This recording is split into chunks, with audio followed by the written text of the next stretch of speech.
Hello friends, welcome to another new video. তোমাদের আবার একটি নতুন ভিডিওতে স্বাগত জানাই। তো আজকে কলেজ অ্যাডমিশনের যে প্রসেস শুরু হয়েছিল 1 জুলাই 2025, আজকে কিন্তু কলেজ অ্যাডমিশনের যে ফর্ম ফিল আপ প্রসেস ছিল তার লাস্ট ডেট। তো এই লাস্ট ডেটে কি কি তোমাদের করণীয় সেটা ডিসকাস করব। এর সাথে ডিসকাস করব রাজ্যে অনেকেই তোমরা অপেক্ষা করছো ডিএলএড অ্যাডমিশনের জন্য। আজকে থেকে কিন্তু ডিএলএড অ্যাডমিশনের যে তথ্যগুলো সেগুলো আসবে। ডিএলএড অ্যাডমিশনের অফিসিয়াল নোটিশ চলে এসেছে, কবে থেকে ফর্ম ফিল আপ শুরু হচ্ছে, কি কি যোগ্যতা লাগবে 2025-এ, ইচ অ্যান্ড এভরিথিং ডিসকাস করবো এবং কিভাবে ফর্ম ফিল আপ প্রসেস শুরু হতে চলেছে প্রত্যেকটা বিষয়। ডিএলএড এর অবশেষে অফিসিয়াল নোটিশ চলে এলো। তো কলেজ অ্যাডমিশনের আজকে ফর্ম ফিল আপের লাস্ট ডেট বাড়বে কিনা, সেটা যদি বাড়ে আমি অবশ্যই তোমাদেরকে জানিয়ে দেবো, সেটা নিয়ে ডাউট থাকার কোনো কথা নয়। তো যারা নতুন আছো অবশ্যই চ্যানেলটিকে সাবস্ক্রাইব করে পাশে থাকা বেল আইকনটি ক্লিক করে দাও, যাতে সব তথ্যগুলো তোমরা টাইম টু টাইম এখান থেকে পেয়ে যাও। আগে আমি তোমাদের যেটা ডিসকাস করবো সেটা হচ্ছে কলেজ অ্যাডমিশন প্রসেস। তো প্রথমত আজকে কলেজ অ্যাডমিশনের ফর্ম ফিল আপের লাস্ট ডেট, আর এই লাস্ট ডেটের আগে অর্থাৎ রাত 12টার সময় এই ফর্ম ফিল আপের ডেট শেষ হয়ে যাচ্ছে। তার আগে তোমাদের কি কি জিনিস খেয়াল রাখতে হবে।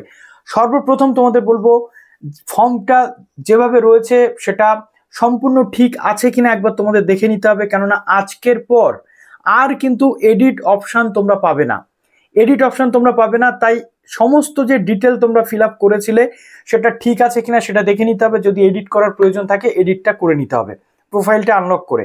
এবং আমরা প্রত্যেকে জানি প্রোফাইল আনলক করলে আমাদের যে প্রেফারেন্স লিস্ট আছে সেটা উঠে যাচ্ছে, কাজেই আবার পুনরায় আমাদের প্রেফারেন্স লিস্টটাকে অ্যাড করতে হবে। তুমি কিভাবে বুঝবে যে তোমার প্রোফাইলটা ফাইনাল সাবমিট হয়েছে? তার জন্য দেখবে প্রোফাইলের ওখানে 100% শো করছে কিনা। যদি দেখো 90% রয়েছে তাহলে কিন্তু প্রোফাইল সাবমিট হচ্ছে না। 100% দেখলে কিন্তু প্রোফাইলটা সাবমিট হয়ে যাবে। কোনো ফাইনাল সাবমিটের অপশান তোমরা পাবে না। প্রথম কথা হচ্ছে পুরো প্রোফাইল কমপ্লিট করে 90% থাকবে, সব চেক করে অ্যাড প্রেফারেন্স করলে কিন্তু প্রোফাইল একদম কমপ্লিট হয়ে যাবে, 100% সাবমিট হয়ে গেল। প্রশ্ন হচ্ছে যে ডাউনলোড পিডিএফ বলে যে অপশানটা রয়েছে তোমাদের ফর্মের, সেটা ডাউনলোড করে তোমরা দেখে নিচ্ছ যে সবটা ঠিক আছে কিনা। যদি দেখো কোনো জায়গাতে ভুল রয়েছে আবার এডিট কিন্তু করে নিচ্ছ। এবার দ্বিতীয় যে সবচেয়ে বড় গুরুত্বপূর্ণ জিনিস সেটা হচ্ছে যে আজকে যেহেতু লাস্ট ডেট, আর সুযোগ পাবে না নতুন প্রেফারেন্স অ্যাড করার। কি কি প্রেফারেন্স তোমরা অ্যাড করেছো সেগুলো তোমাদের আপ টু দ্য মার্ক হচ্ছে কিনা, অর্থাৎ তোমাদের পছন্দের হচ্ছে কিনা, যে কলেজ তোমরা সিলেক্ট করেছো সেটা ফাইনাল কিনা সেটা একবার দেখে নেবে। অর্থাৎ প্রেফারেন্সে যদি বদলানোর প্রয়োজন হয় সেটা আজকের মধ্যেই তোমাদেরকে বদলাতে হবে। তাই খুব সতর্কতার সাথে সাবধানতার সাথে তোমাদেরকে এই জিনিসগুলোকে কিন্তু দেখতে হবে। ওকে, একদম ভুল করলে চলবে না। প্রেফারেন্সটা সবার আগে দেখতে হবে, যেহেতু যে মেরিট লিস্ট সেটা 6 জুলাই যেটা ডেট রয়েছে সেই ডেটে যদি আসে তাহলে তোমাদের কিন্তু সেই প্রেফারেন্সটা ঠিক আছে কিনা সেটা খুব গুরুত্বপূর্ণ। তাই প্রেফারেন্সটা দ্বিতীয়বার থেকে তৃতীয়বার অন্তত দেখে নেবে। যদি ঠিক না থাকে পুনরায় অদল বদল করে তোমরা 1 থেকে 3, 3 থেকে 4, 4 থেকে 1-এ নিয়ে যেতে পারবে, কিন্তু তার আগে এটা ভালো করে দেখতে হবে। এবার চলে আসছে রাজ্যের ডিএলএড অ্যাডমিশন। যারা ডিএলএড অ্যাডমিশন নিতে চাইছে উচ্চ মাধ্যমিকের পর, তাদের জন্য আজকে এই ভিডিওটা খুব ইম্পর্ট্যান্ট। তো অন স্ক্রিন তোমাদের দেখাবো ডিএলএড এর কি নোটিফিকেশন এসেছে, কি কি যোগ্যতা লাগছে 2025-এ। শুধু তাই নয়, ডিএলএড এর পাশাপাশি তোমরা ডিএলএড করলে কি কি সুবিধা পেতে পারবে সেটাও বলবো। তো চলো এবার অন স্ক্রিন তোমাদেরকে দেখি। তো 30/6/2025-এর ডেটে এই ফেস টু ফেস মোডে রেগুলার যে ডিএলএড অ্যাডমিশনের নোটিফিকেশান বেরিয়ে গেছে, যেটা শুরু হতে চলেছে কবে, 4 জুলাই 2025 থেকে কিন্তু এর ফর্ম ফিল আপটা তোমরা করতে পারবে, শুরু হতে চলেছে। ঠিক আছে, 25-27 ব্যাচ। এবং এখানে কি কি যোগ্যতা লাগবে পুরোটা তোমাদের বলে দিচ্ছি।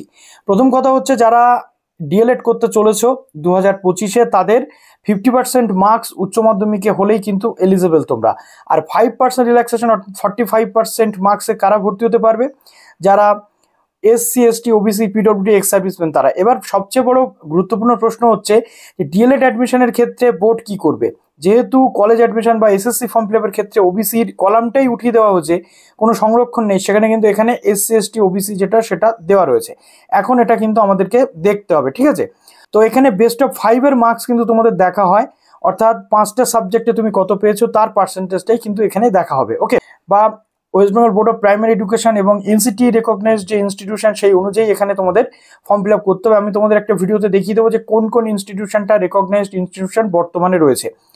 এবং সবচেয়ে গুরুত্বপূর্ণ যে পার্ট সেটা হচ্ছে যে এখানে মিডিয়াম অনুযায়ী ভর্তি হয়, অর্থাৎ ইংলিশ মিডিয়াম, হিন্দি, উর্দু, নেপালি, সাঁওতালি নাকি কোন মিডিয়ামে ক্যান্ডিডেট ভর্তি হতে চাইছে সেই অনুযায়ী এখানে কিন্তু ভর্তি হতে পারে। ঠিক আছে। অ্যাডমিশন কিন্তু এখানে বলা হয় মেরিট বেসিস অ্যাডমিশন হতে চলেছে, কিন্তু মেরিট বেসিস অ্যাডমিশন হয় কোথায়, ডায়েট যেগুলো থাকে ডায়েট, অর্থাৎ যেমন বাণীপুর, ঠিক আছে, যেমন বাণীপুরের যে অ্যাডমিশন প্রক্রিয়া চলবে, বা যে গভর্নমেন্ট ডিএলএড যে কলেজগুলো রয়েছে সেই কলেজগুলোতে কিন্তু আমরা দেখতে পাবো যে মেরিট বেসিস অ্যাডমিশন হচ্ছে যোগ্যতার উপর ভিত্তি করে, কোনো এন্ট্রান্স ছাড়াই। কিন্তু প্রাইভেট যে কলেজগুলো রয়েছে সেখানে আগে থেকে তোমাদের সিট বুক করতে হয়, জাস্ট লাইক বিএড, সেই অনুযায়ী কিন্তু তোমাদের ফর্ম ফিল আপ করতে হবে এবং সেই কলেজকে প্রেফারেন্স হিসেবে রেখে কিন্তু তোমাদের ফর্ম ফিল আপটা করতে হবে। তারপর কলেজ অ্যাপ্লিকেশন প্রসেস মোটামুটি যেমন যা থাকবে সেই অনুযায়ী তোমাদের কাজ হবে।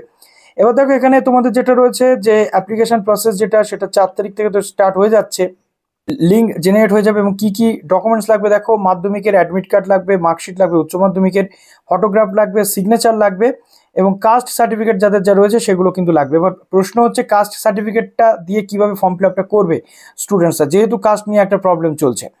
এবার দেখো প্রসিডিওর যে অ্যাপ্লিকেশন সেগুলো এইভাবে হবে। তারপরে মেরিট লিস্টের একটা ডেট কিন্তু আসবে, ক্যালকুলেশন যে মেরিট সেটা 5টা সাবজেক্টের উপরে হবে বলে দেওয়া এখানে হয়েছে। ফি স্ট্রাকচার যেটা রয়েছে, ফর্ম ফিল আপের ক্ষেত্রে অ্যাপ্লিকেশনের চার্জ 1000 টাকা কিন্তু থাকবে, ঠিক আছে। আনডিজার্ভদের জন্য, এসসি এসটি পিডব্লিউডিদের জন্য 500 টাকা এবং ওবিসিদের জন্য কিন্তু 750 টাকা চার্জেস কিন্তু তোমাদের লাগবে। এবং এই জায়গাতে দাঁড়িয়ে যে ভুল ইনফরমেশন দিলে সেটা বাজেয়াপ্ত হবে। এবার দেখো 4 তারিখ থেকে ফর্ম ফিল আপ শুরু হচ্ছে, 20 তারিখ অর্থাৎ জুলাইয়ের 20 তারিখ পর্যন্ত তোমাদের ডিএলএড এর যে ফর্ম ফিল আপ সেটা কিন্তু চলবে।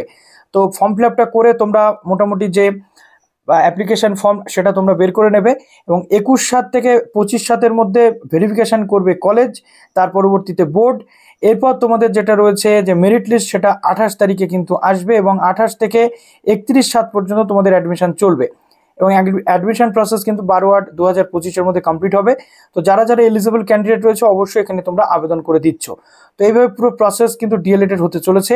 তো এটা মোটামুটি আমি যদি তোমাদের বলি যে ডিএলএড অ্যাডমিশনের ক্ষেত্রে গভর্নমেন্ট কলেজে চান্স পাওয়ার ক্ষেত্রে কেমন কি মার্কস থাকে, যেমন বাণীপুর বা অন্যান্য, তো এটা কিন্তু সেই সমস্তটাই কিন্তু এখানে থাকবে। এটা শুধু যে প্রাইভেট কলেজ বলা হয়েছে তাই নয়, এখানে বলা হয়েছে ফেস টু ফেস মোডে DElEd institute affiliated with West Bengal board of primary education. এখানে প্রাইভেট এবং গভর্নমেন্ট দুটোর ক্ষেত্রে কিন্তু ফর্ম ফিল আপ কিন্তু চলে। ওকে, তো চলো ভিডিওটা এখানে শেষ করলাম, ভালো থেকো সবাই, বেস্ট অফ লাক।